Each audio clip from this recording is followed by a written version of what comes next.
자기가 출근하면 오셨다가 퇴근하기 전 나가셨다는데 왜 그렇게 찾아갔었는지 지금 바로 알아보겠습니다.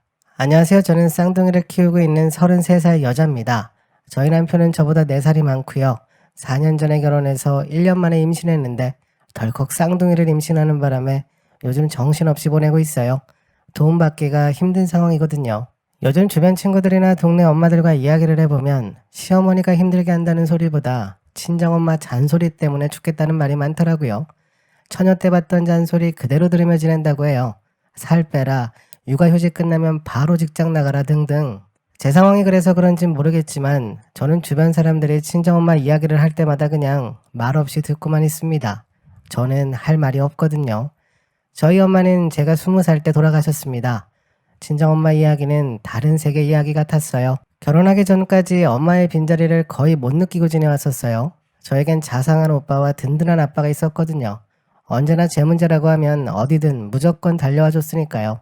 하지만 결혼을 하고 나서는 빈자리가 더 크게 느껴지더라고요. 저희 남편은 올해 37살이고요. 공기업에 취직해서 성실하게 잘 다니고 있습니다. 공기업 편하다는 말도 예전 이야기더라고요. 새벽같이 출근해서 야근하고 옆에서 보기에도 많이 안쓰럽더라고요. 게다가 제가 다니던 직장까지 그만둔 상황이라 더 그랬어요. 주변에서는 저보고 시집 참 잘 갔다고 했어요. 공기업 다니는 남편 만나서 신혼집도 시댁에서 많이 도와주셔서 얻었으니까요. 물론 겉에서 보기에는 남부럽지 않은 오히려 많은 부러움을 받으며 했지만 자세히 들여다보면 말 못할 사정도 많았습니다. 엄마 없이 자랐다고 그걸 제일 많이 걱정하셨고요. 보고 자란 게 없으니 엄마 노릇을 잘하겠냐고. 물론 이렇게 노골적으로 말씀하신 적은 없었지만 가끔 저에게 두 엄마가 할 일을 혼자 해야 한다고 푸념하실 때마다 그게 참 많이 아프더라고요. 원래는 그런 문제들 때문에 그냥 결혼을 포기하려고 고민도 참 많이 했었어요. 늘 그럴 때마다 저희 남편이 옆에서 꼭 붙잡아줬고요. 그런 남편의 모습을 믿고 다시 결혼을 결심했던 거였어요. 근데 결혼하고 나니 잡던 손도 놓아버리는 것 같네요. 결혼 전에는 제 곁에서 든든히 버텨주던 아빠와 오빠도 제가 남편이 생기고 나니 예전처럼 그렇게 챙기기가 쉽지 않아 보이는 것 같았어요. 사실 그게 맞고요. 남자들끼리는 그런 게 더 분명한 것 같더라고요. 결국 그렇게 저는 의지할 곳이 점점 없어졌어요. 애 때문에 산다, 애 때문에 버텼다라고 하는데 저도 쌍둥이가 태어나고 나니 잘 버티게 되더라고요. 다른 것보다 정신없이 바쁘게 지내다 보니 그런 상처받는 말들도 흘려버리는 것 같았어요. 그래서 어느 순간부터는 점점 무뎌지고 있더라고요. 제가 무뎌질수록 시어머니는 더 날카로워지셨고요. 한 번은 아이들 재워놓고 혼자 앉아 휴대폰을 보는데 시어머니의 메시지들을 보면서 정말 깜짝 놀랐어요. 아마 처녀 때 이걸 봤다면 기겁을 했을 내용인데 그걸 아무렇지도 않게 읽는 제 모습이 더 놀라웠습니다. 아들 걱정을 많이 하시더라고요. 저희 아들들이 아닌 제 남편 걱정을 늘 그렇게 많이 하십니다. 문자만 보면 제가 애들 키우는 줄 모르시는 것 같을 정도로 그렇게 본인 아들 걱정을 하셨네요. 그러다가 이젠 직접 찾아와서 이야기하셨고요. 그날도 저는 매우 바쁘게 지내고 있었습니다. 애들이 이유식 먹기 시작했을 땐 정말 하루 종일 눈 뜨면 이유식 만들고 자기 전엔 그거 설거지하고 이유식으로 시작해서 이유식으로 하루가 끝났거든요. 이유식 배달받는 엄마들 마음이 이해가 가더라고요. 그때도 아이들 거실에 눕혀놓고 주방에서 정신없이 이유식을 만들고 있었어요. 그러다 거실에 슬쩍 봤는데 누가 저희 아이들 옆에 앉아 있더라고요. 순간 너무 놀라 비명을 질렀습니다. 근데 알고 보니 저희 시어머님이셨어요. 제가 놀라든 말든 그냥 한참 동안 아이들을 보시더니 주방에 와서 냉장고를 열어보시고 반찬통을 보시고 이것저것 뭘 찾으시는 것 같았습니다. 그리고 역시나 남편 반찬은 어떤 걸 해먹이냐고 그걸 물어보시더군요. 할 말이 없었네요. 혼자 돈 벌어오느라 힘든데 잘 챙겨 먹어야 한다고 어떤 게 몸에 좋고 어떤 음식은 피해야 하고 그렇게 한참을 잔소리하시다가 나가셨어요. 그렇다고 뭐 반찬을 싸갖고 오시거나 한 것도 없이 잔소리만 하시다가 바로 휙 나가버리셨습니다. 그날 처음 남편이 퇴근해서 오자마자 제가 엄청 신경질을 냈습니다. 남편은 알겠다고 자기가 잘 이야기해보겠다고 했고요. 도와주시는 건 바라지도 않으니 더 힘들게만 하지 않으셨으면 좋겠다고 이야기했거든요. 근데 남편이 시어머니에게 어떻게 전달했는지 그 다음날부터 거의 매일매일 찾아오셨어요. 현관 비밀번호도 아이 때문에 물어보신 줄 알았는데 저희 아이가 아니라 본인 아이 챙기시려고 물어보신 거였고요. 하루하루 피곤해지더라고요. 그러다가 저희 친정아빠 생신날이 되었어요. 아빠 핑계로 집에서 좀 나가고 싶었습니다. 당연히 아이 맡길 곳은 없었고요. 아침 일찍 새벽에 일어나 아이들을 데리고 남편 차를 타고 저희 친정집으로 갔습니다. 1년 만에 가는 거였어요. 저희 아버지는 10년 넘게 혼자 지내셔서 식사도 잘 챙겨 드시고 어떨 때 보면 저보다 더 요리를 잘하시는 것 같기도 했고요. 그런 모습을 봐온 터라 결혼 후 아무 생각 없이 친정집은 잊고 살았었거든요. 전날 제가 미리 연락을 드려서 그런지 친정아빠는 정말 완벽하게 준비를 해두셨더라고요. 거실에 있던 의자들을 방에다가 밀어 넣어버리셨고 아이들 눕힐 공간을 미리 만들어 두셨더라고요. 그렇게 친정집에 도착해서 아빠와 있었습니다. 오랜만에 아빠와 식사도 하고 이야기도 나누고 손주들도 실컷 보시고 엄청 좋아하셨습니다. 아빠 생일날 제가 더 대접받는 것 같았고요. 아이들도 울지도 않고 잘 웃으며 놀더라고요. 처음으로 육아 도움을 받아보는 거라 그런지 정말 오랜만에 친정아빠 무릎을 베고 거실에 누워 아이들 노는 모습 보며 잠이 들어버렸어요. 어떻게 잠이 들었는지 기억도 안 날 정도로 정말 오랜만에 아주 깊게 낮잠을 잤습니다. 너무 오래 잔 것 같았어요. 정신이 번쩍 나더라고요. 저는 거실에 대자로 누워서 이불을 덮고 있었고 아기들도 옆에서 대자로 누워 자고 있었고요. 아빠는 주방에 혼자 서서 뭔가를 만들고 계셨습니다. 돼지고기 잔뜩 넣고 된장찌개를 하셨더라고요. 제가 예전부터 맛있게 먹던 거라 너무 좋았습니다. 일어나자마자 주방에 있는 아빠에게 달려갔어요. 아빠 팔짱을 끼고 너무 배고프다고 언제 되냐고 예전 저녁적 그랬던 것처럼 밥 달라고 했어요. 그럴 때마다 아빠는 5분이면 된다고 하셨거든요. 이번에도 저에게 5분만 기다리라고 하셨습니다. 거실에서 작은 상을 펴놓고 식사를 했습니다. 저 혼자 먹었고요. 아빠는 아이들 봐주시느라 제 옆에서 아이들과 정신없으셨네요. 근데 갑자기 저에게 그만 돌아가라고 하시더군요. 밥 다 먹고 짐 싸서 집으로 가라고 하셨습니다. 원래 저녁에 오빠네 식구들까지 다 와서 생일잔치를 하려고 했었거든요. 그래서 저희 남편도 퇴근하고 바로 친정집으로 오기로 했었고요. 근데 갑자기 집에 가라고 하시는데 이상하더라고요. 아빠는 오늘 생일 선물 다 받았다고 괜찮다고 하시며 박서방도 퇴근하고 힘들 텐데 집에 가서 일찍 쉬게 하라고 이따가 밥 다 먹으면 집까지 태워다 주겠다고 하시더라고요. 순간 무슨 소린가 했습니다. 아이 때문에 힘드신 건가? 괜히 온 건가 싶더라고요. 근데 어차피 가고 싶어도 갈 수가 없었어요. 카시트가 있어야 애들을 태우는데 남편 차에 있어서 갈 수가 없었거든요. 그래서 일단 저희 남편이 퇴근해서 올 때까지는 있어야 한다고 말씀드리고 밥 다 먹고 거실에서 아기들과 있는데 갑자기 저희 아빠가 신혼집 가격을 물어보시더라고요. 그때 얼마 주고 들어갔냐고 정확히 얼마냐고 물어보셨습니다. 그래서 그건 또 왜 궁금하시냐고 그때 결혼하라고 친정집에서 5천만 원 받았는데 그 정도 받았으면 충분하니까 걱정 마시라고 했어요. 그런데도 계속 저희 집값을 물어보시더라고요. 저희가 결혼했을 때 시댁에서 2억 받았고요. 친정에서 5천 받았습니다. 엄청 많이 받은 거죠. 원래는 신혼집도 빌라에서 시작하려고 했는데 그게 신경이 쓰이셨는지 전세라도 괜찮은 곳에서 지내라고 시댁에서 큰 돈을 해다 주셨던 거고요. 그 돈으로 서울 외곽에 20평대 아파트 전세를 들어갔어요. 너무 작은 집을 했다고 시어머님은 그게 계속 불만이긴 하셨지만 저흰 충분하다고 생각했거든요. 저희 남편이 더 그러자고 했고요. 사실 집 문제는 별로 생각도 안 하고 있었습니다. 근데 갑자기 친정아빠가 집값을 물어보시니 그게 좀 의아하긴 했어요. 그리고 또 별 말씀이 없으시고 그렇게 아이와 같이 있다가 저희 남편이 와서 간단하게 식사하고 집으로 갔습니다. 친정 오빠네는 아빠가 오지 말라고 하셨다더군요. 그렇게 집에 잘 도착했는데 며칠 뒤부터 갑자기 친정아빠가 아침마다 오시는 겁니다. 정말 딱 저희 남편 출근하고 나면 아빠가 오셨어요. 그리고는 거실에 앉아서 하루 종일 계셨고요.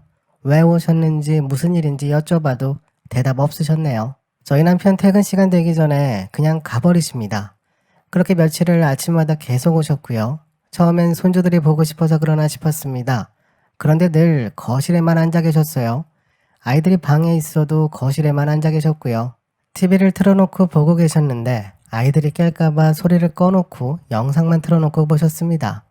그래서 나중에는 저도 포기하고 함께 있었어요. 이왕 이렇게 된 거 식사나 좀 맛있게 해드리자 싶어서 음식도 열심히 해서 차려드렸거든요. 근데 그 다음날부터는 도시락을 싸오시는 겁니다. 반찬들을 하나하나 싸서 오셨고요. 몇 가지들은 바로 전날 만드시는 것 같았어요. 갈수록 이상했죠. 딸을 챙겨주러 오신 것 같다고 생각하긴 했지만 유독 거실에만 계시는 게 이해가 되지 않았습니다. 그렇게 5일째 되던 날이었어요.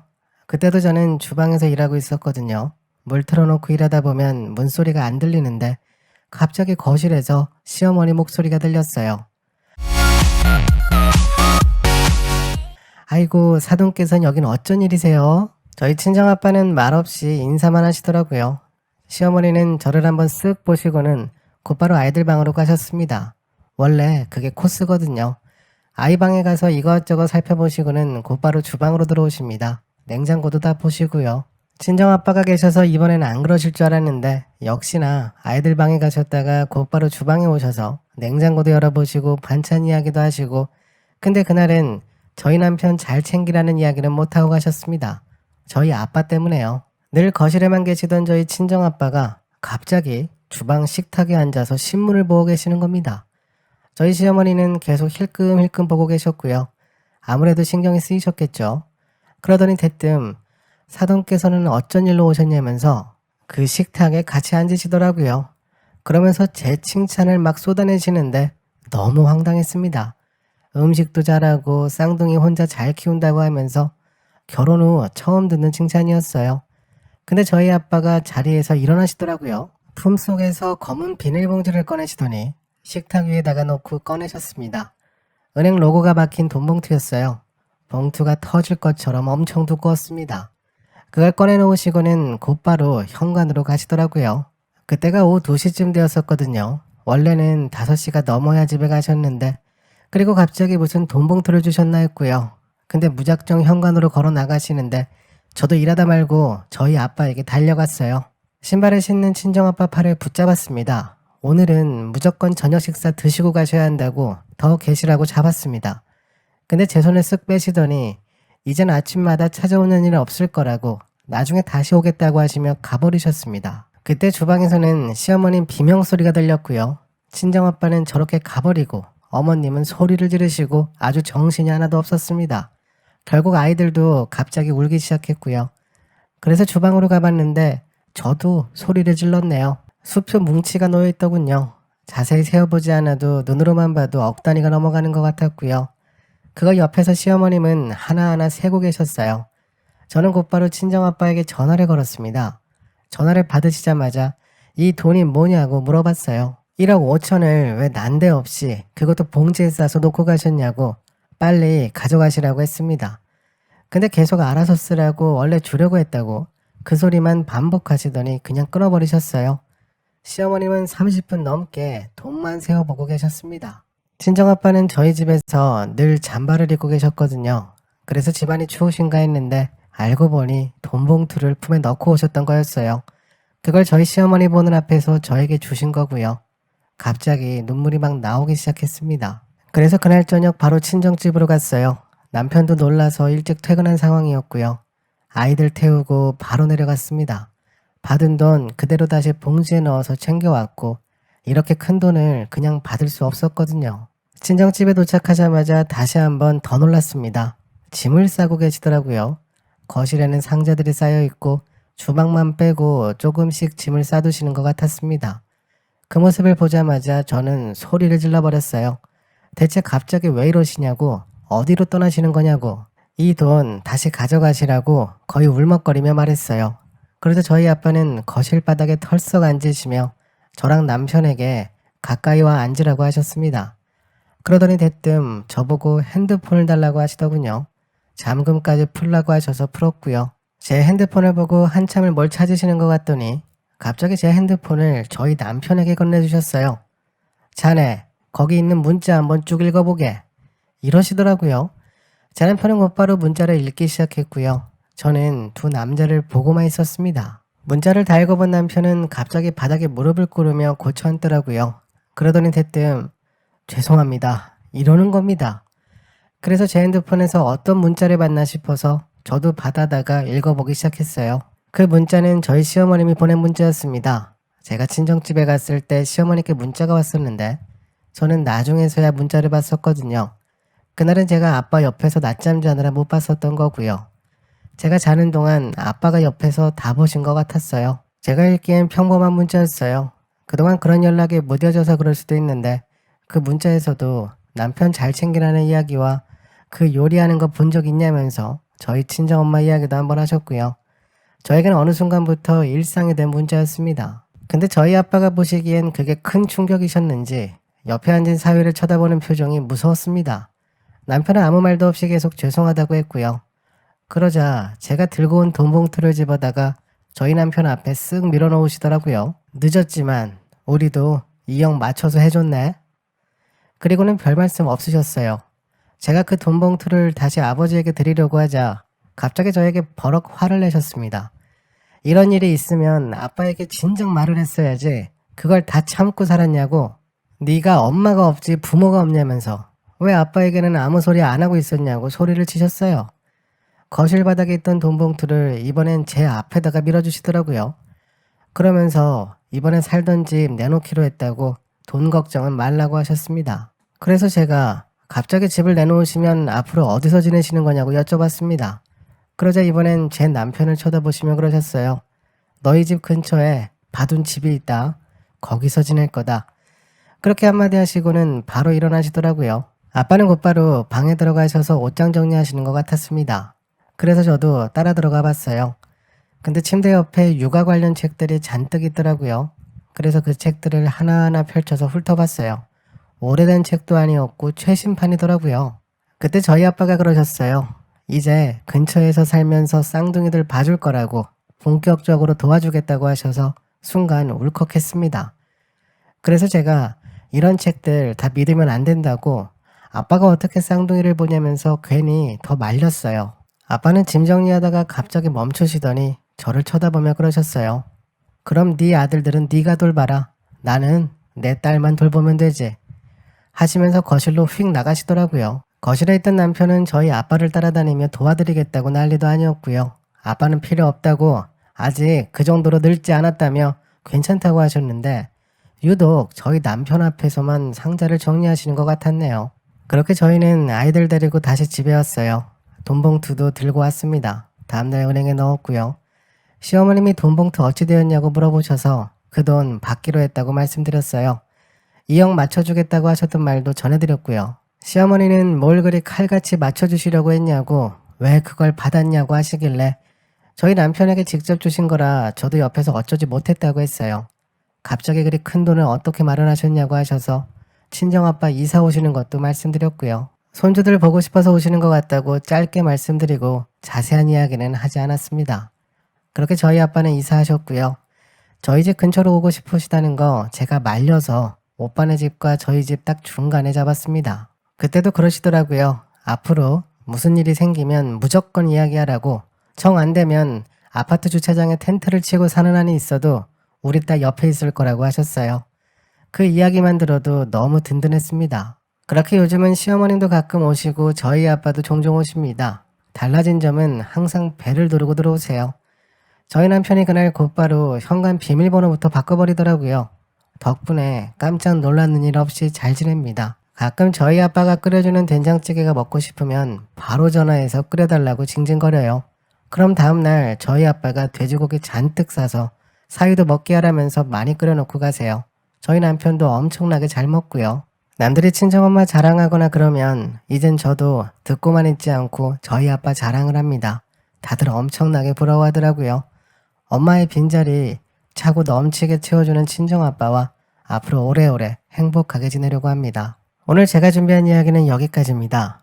엄마의 빈자리뿐 아니라 아내의 빈자리도 컸을 텐데 묵묵히 자식들 마음의 구멍을 메워주시는 그런 헌신적인 모습에 많은 걸 느끼게 되네요. 정말 오래오래 행복하게 지내셨으면 좋겠습니다. 오늘도 저희 영상을 시청해주셔서 감사합니다.